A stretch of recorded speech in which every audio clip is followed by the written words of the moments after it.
बुद्ध ने अपना जीवन बुद्ध के रूप में शुरू नहीं किया।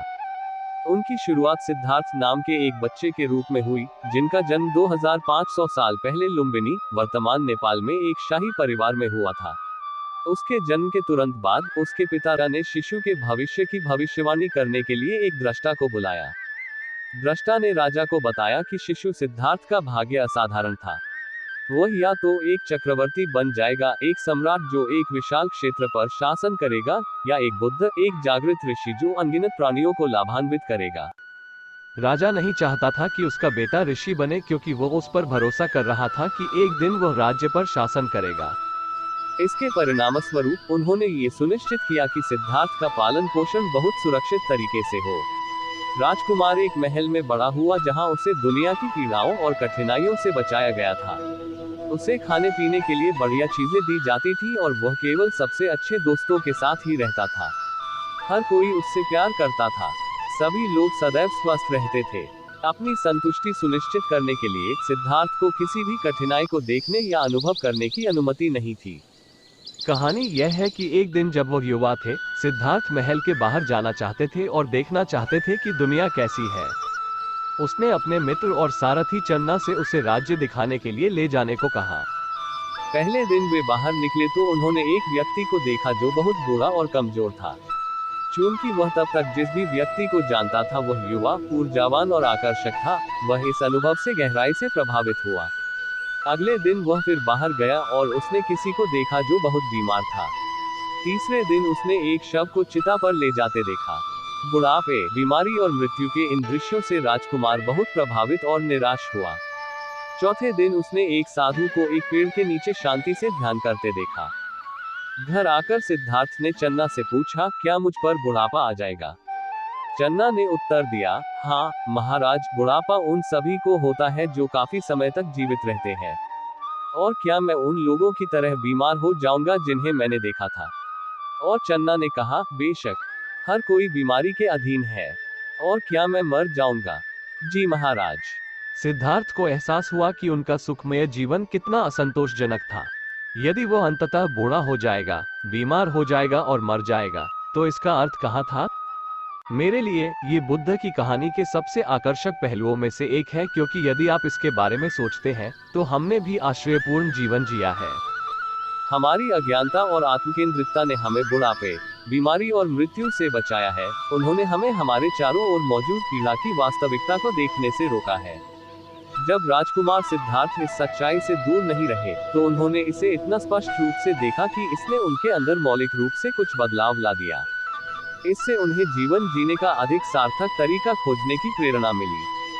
हम सिद्धार्थ जितने संवेदनशील और बुद्धिमान नहीं हैं। हम दुख देखते हैं और उससे समझौता करते हैं। हम ध्यान भटकाने लगते हैं और यह सोचकर खुद को मूर्ख बनाते हैं कि दुख शांत हो गया है। लेकिन फिर यह फिर से उभर आता है और हमें एक बार फिर अपना ध्यान भटकाना पड़ता है। हम अपने स्वयं के कृत्रिम आनंद महल का निर्माण करके और उसके अंदर खुद को रोककर दुख से निपटने की प्रवृत्ति रखते हैं। इस संबंध में हम बुद्ध के जीवन से बहुत कुछ सीख सकते हैं। तो सिद्धार्थ ने आगे क्या किया? उन्होंने याद किया कि एक बार जब वह एक लड़के थे, बगीचे में एक सेब के पेड़ के नीचे बैठे हुए, उन्होंने पूरी तरह से उपस्थित होने का एक अद्भुत, विशाल क्षण का अनुभव किया था। उसने महसूस किया कि किसी तरह यही उत्तर था। उसे बस वही बनने की जरूरत थी जो वह वास्तव में था।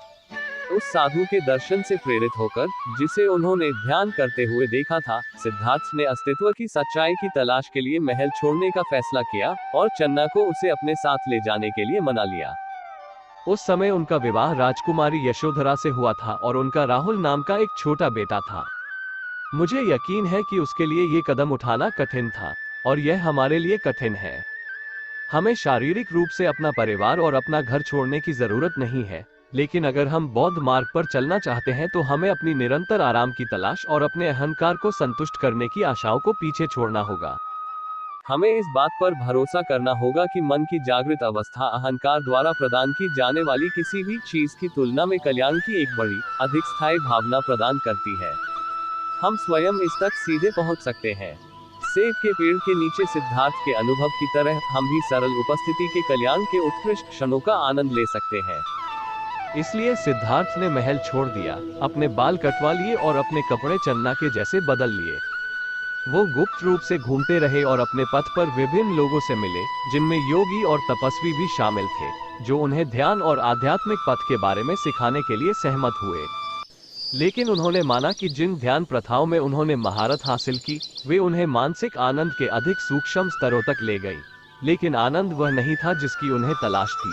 मैं कष्टों से मुक्ति चाह रहा हूँ, लेकिन ध्यान की उन्नत अवस्था में भी मैं अभी भी जन्म, बुढ़ापे, बीमारी और मृत्यु के अधीन रहूंगा।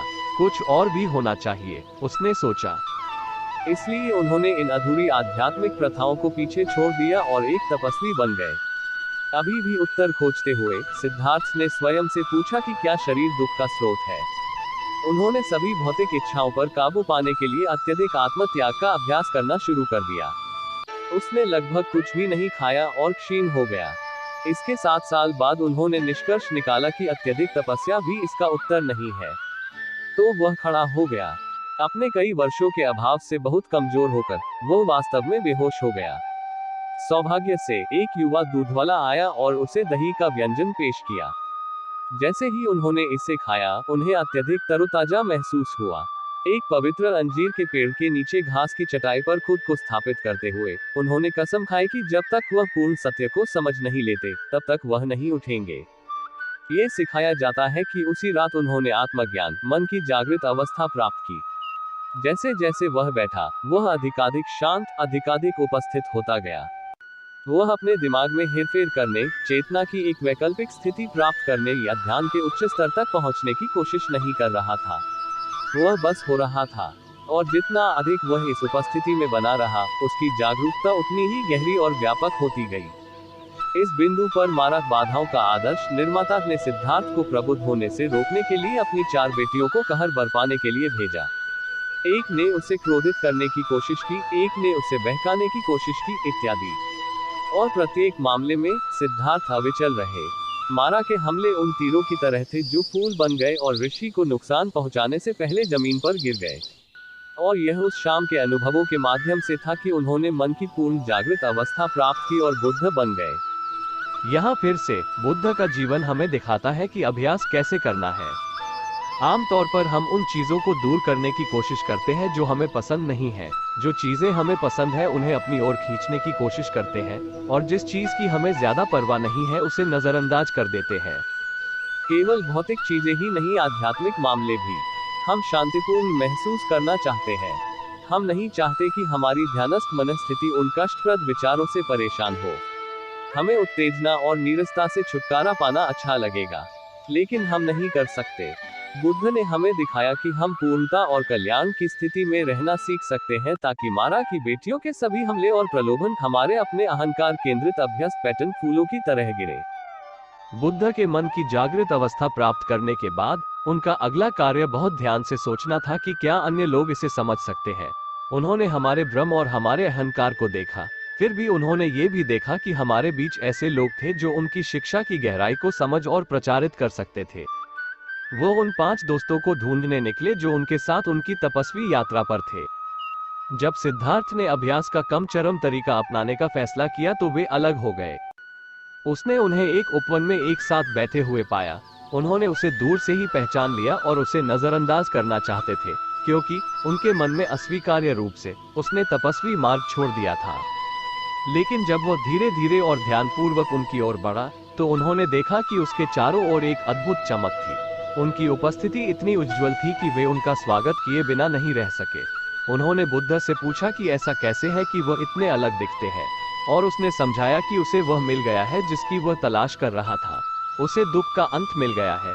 ये तब था जब बुद्ध ने अपना पहला उपदेश दिया, वो सिद्धांत जो 4 आर्य सत्य के रूप में जाना गया। उसके बाद बुद्ध ने 45 वर्षों तक शिक्षा दी और मन से काम करने के बारे में कई निर्देश दिए।